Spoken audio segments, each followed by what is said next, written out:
अस्सलाम वालेकुम दोस्तों, welcome to the Salman academy and we are trying to make education easier. दोस्तों आज हम एक ऐसे शख्स के बारे में स्टडी करेंगे जो कि 9 अगस्त 1992 के अंदर कन्वेंट्री इंग्लैंड के अंदर पैदा होता है। दोस्तों ये शख्स एक पोइट भी है, लाइब्रेरियन भी है, नॉवेलिस्ट भी है और जाज क्रिटिस्ट भी है। शख्स के बारे में एंड्रयू मोशन कहते हैं a very English glum accuracy about emotions, place and relationship. मतलब के इंग्लिश में अपने इमोशंस को, जगहों को या रिलेशनशिप को बड़ी ही एक्यूरेसी या दरस्तगी के साथ लिखने वाला शख्स। डोनाल्ड डेव इस शख्स के बारे में कहते हैं कि lower sides and diminished expectations, यानी कि इस शख्स की ना तो नजर कम है और ना ही इस शख्स से आप तवक्कात कम रख सकते हैं। रैंडल चेरल जो कि खुद एक अमेरिकन पोइट हैं, वो इस शख्स के बारे में कहते हैं the saddest heart in the post war of supermarket. मतलब के वॉर के बाद सुपरमार्केट में सबसे उदास दिल ये शख्स है। लीजा जार्डिन इनके बारे में कहते हैं कि casual, habitual, racist and easy misogynist. मतलब के ये वो शख्स है जो आराम से और इस चीज का आदी है या इस चीज की उसको आदत है जो कि नस्ल परस्ती के ऊपर आराम से लिख सकता है और ये निजाम के अंदर जो बदनज़मी है या निजाम के अंदर जो कमियां हैं उसको भी आसानी से लिख सकता है। साथ ही साथ दोस्तों ये शख्स खुद अपने बारे में कहता है कि deviation for him was what daffodils were the Wordsworth, यानी कि इसके अंदर महरूमी ऐसे मौजूद है जिस तरह विलियम वर्ड्सवर्थ की डैफोडिल्स के अंदर मौजूद थी।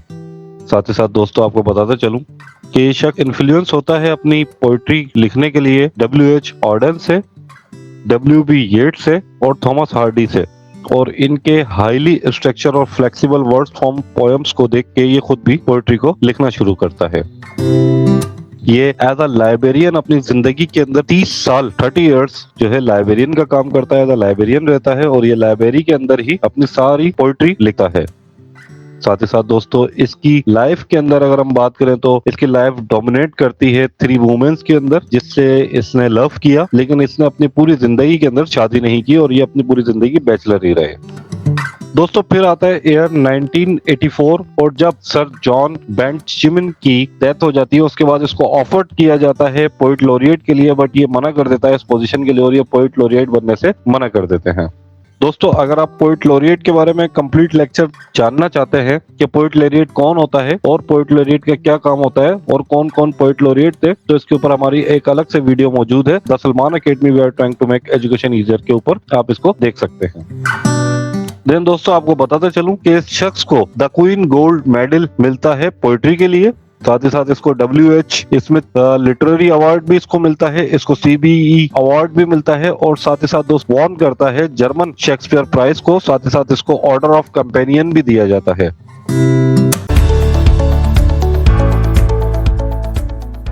दोस्तों इस शख्स का नाम फिलिप लार्किन या फिलिप आर्थर लार्किन है जो कि एक पोइट, लाइब्रेरियन और नॉवेलिस्ट है।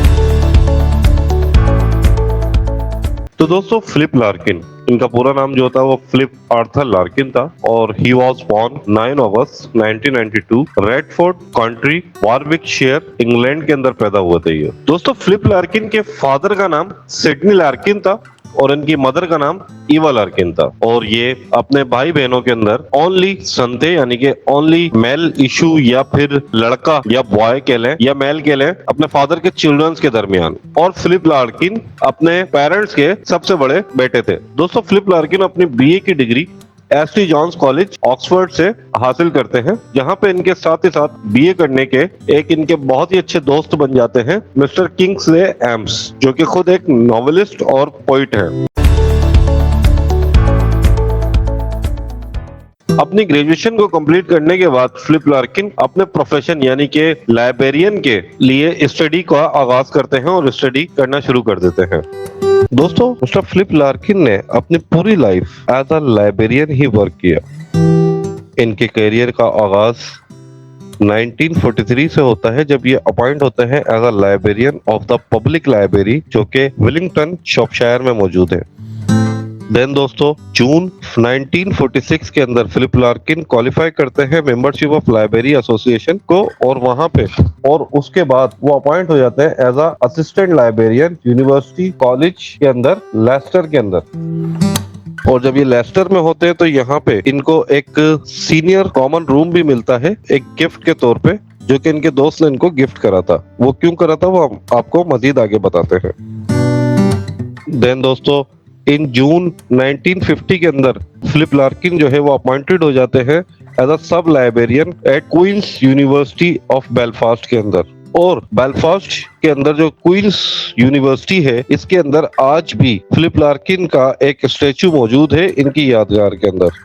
देन दोस्तों 1955 के अंदर लार्किन जो है वो बन जाते हैं यूनिवर्सिटी लाइब्रेरियन बन जाते हैं और यूनिवर्सिटी हॉल के अंदर अपॉइंट हो जाते हैं जब तक कि इनकी डेथ नहीं होती जब तक। साथ ही साथ दोस्तों आपको बताता चलूं कि यूनिवर्सिटी ऑफ हल के अंदर एक प्रोफेसर होते हैं RL बैरेट, जो कि इनको एज अ लाइब्रेरियन अपॉइंट करते हैं और ये फिलिप लार्किन के बारे में लिखते हैं कि मैंने पहली बार इनको देखा और इनसे इम्प्रेस जब हुआ जब मैंने इनके साथ टाइम स्पेंड करा इनके ऑफिस के अंदर। ये शख्स फिलिप लार्किन सुबह जल्दी आया करते थे और शाम को लेट घर जाया करते थे, और मैंने वहां पे टाइम गुजार कर देखा कि और मैंने रियलाइज करा वहां पर कि इनके ऑफिस के अंदर स्टडीज ये करते थे और काफी टाइम ये स्पेंड, काफी घंटे ये स्पेंड करते थे अपनी प्राइवेट राइटिंग के लिए, और साथ ही साथ लाइब्रेरी के वर्क को भी किया करते थे। और जब ये अपने घर जाया करते थे इवनिंग के अंदर तो ये घर जाकर भी अपनी राइटिंग को दोबारा वहीं से स्टार्ट किया करते थे।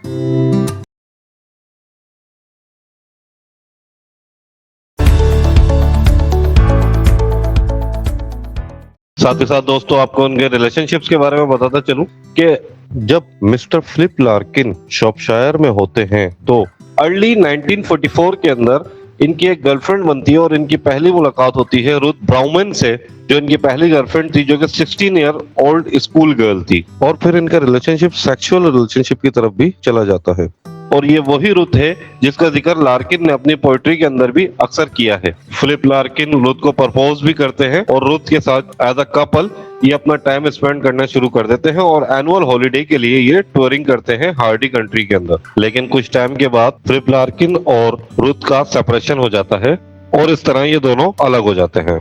और जब mister Philip Larkin the Queen's university Belfast के अंदर होते हैं तो लार्किन की दोस्ती होती है और मुलाकात होती है मोनिका जोन्स से। मोनिका जोन्स जो कि इंग्लिश के अंदर एक लेक्चरर थी, और साथ ही साथ इन दोनों का रिलेशनशिप इतना बिल्ड होता है कि इन दोनों के दरमियान सेक्सुअल रिलेशनशिप भी बन जाता है।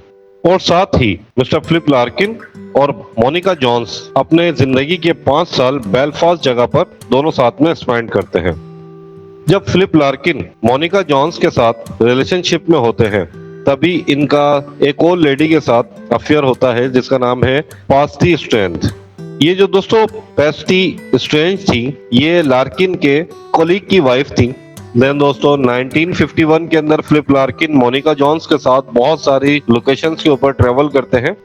साथ ही साथ दोस्तों जब फिलिप लार्किन बेलफास्ट नाम की जगह पर थे तो इनकी फ्रेंडशिप और सेक्सुअल रिलेशनशिप बनता है एक और लेडी के साथ जिसका नाम विनिफर आर्नोट था, और इनका रिलेशनशिप जल्दी खत्म हो जाता है विनिफर आर्नोट के साथ, जो कि 1954 के अंदर खत्म होता है और उस लेडी की विनिफर आर्नोट की शादी हो जाती है। वैसे तो फिलिप लार्किन अपनी लाइफ के अंदर बहुत सारी गर्ल्स के साथ या बहुत सारी वुमेन्स के साथ रिलेशनशिप में रहे जिनके साथ इनका सेक्सुअल रिलेशनशिप भी रहा, लेकिन इन्होंने अपनी पूरी लाइफ के अंदर शादी नहीं की।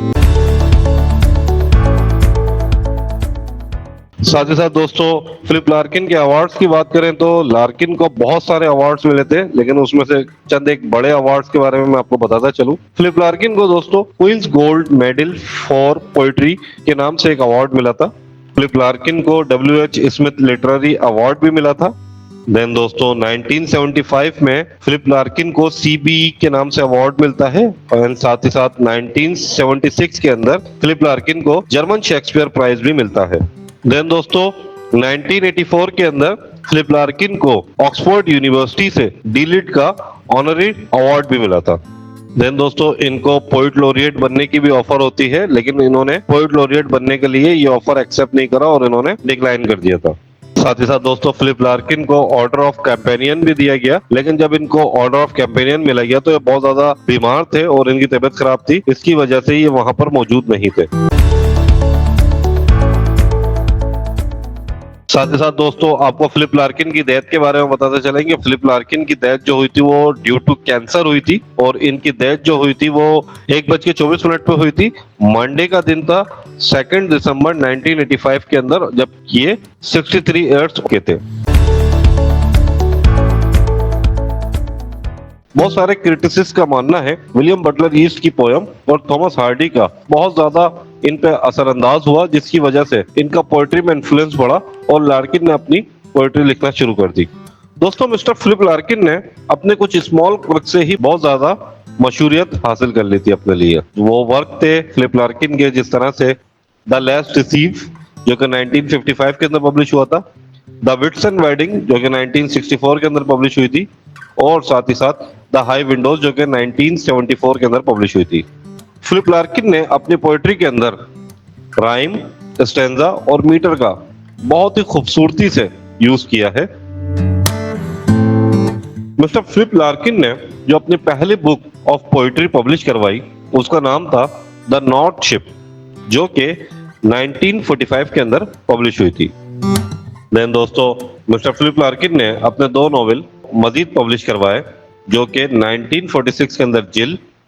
साथ ही साथ दोस्तों आपको बताता चलूं कि जब 1954 के अंदर लक्की जिम्स के नाम से नॉवेल इन्होंने पब्लिश करवाया मिस्टर फिलिप लार्किन ने, तो इनके दोस्त किंग्सले एम्स ने इस नॉवेल से इंस्पायर होकर इनको सीनियर रूम दे दिया था यूनिवर्सिटी कॉलेज लेस्टर के अंदर, और अ गर्ल इन विंटर 1947 के अंदर पब्लिश करवाया था। और इन्हीं सालों में मिस्टर फिलिप लार्किन ने जैज म्यूजिक के लिए क्रिटिसिज्म, एसेज और रिव्यूज भी लिखे। साथ ही साथ दोस्तों फिलिप लार्किन के फेमस वर्क के बारे में आपको बताता चलूं। पोइट्री के अंदर इन्होंने जो लिखी थी वो द नॉर्थ शिप लिखी थी, और इसके बाद इन्होंने एक मोस्ट फेमस वर्क लिखा था द लेस डिसीव, जो कि पोइट्री का कलेक्शन था जिसके अंदर church going, toads, मैडन name, born yesterday, lines on a young ladies photograph album. दोस्तों आपको इंपॉर्टेंट चीज बताता चलूं कि lines on a young ladies photograph album जो पोएम लिखी थी फिलिप लार्किन ने, ये विनीफर्ड एनॉट की याद में लिखी थी और उन्हीं को डेडिकेट की थी ये पोएम। देन दोस्तों फिलिप लार्किन की फिर एक और पोएम का कलेक्शन आया जिसका नाम था द विट्सन वेडिंग, जिसके अंदर जो पोएम्स थी द विट्सन वेडिंग थी, and a Rendall Tom, a study of reading habits, home is so bad और मिस्टर बिलिनी थी। देन दोस्तों फिलिप लार्किन की पोएट्री की एक और कलेक्शन आती है जिसका नाम था हाई विंडोज, जिसके अंदर पोएम्स थी this be the words, annus mirabilis, the explosion, the building और द हाई विंडोज। साथ ही साथ दोस्तों फिलिप लार्किन के अगर हम वर्क के अंदर फिक्शन की बात करें तो फिलिप लार्किन ने लिखे थे उसके अंदर Jill, a girl in winter, trouble at Willow Gable and other fictions इन्होंने लिखे थे। साथ ही साथ दोस्तों फिलिप लार्किन के नॉन फिक्शन वर्क्स की बात करें तो इन्होंने लिखे थे नॉन फिक्शन के अंदर all about jazz, a record diary, required writing miscellaneous pieces, further requirements, interviews, broadcast, statements and book reviews. साथ ही साथ इन्होंने the Oxford book of 20th century English words भी लिखी थी, selected letters of Philip Larkin और letters to Monica भी लिखा था इन्होंने। इतना पॉपुलैरिटी होने के बावजूद भी फिलिप लार्किन पब्लिसिटी से या लिमलाइट से या इंटरव्यूज वगैरह से दूर ही रहा करते थे, बहुत रेयरली अपना इंटरव्यूज दिया करते थे।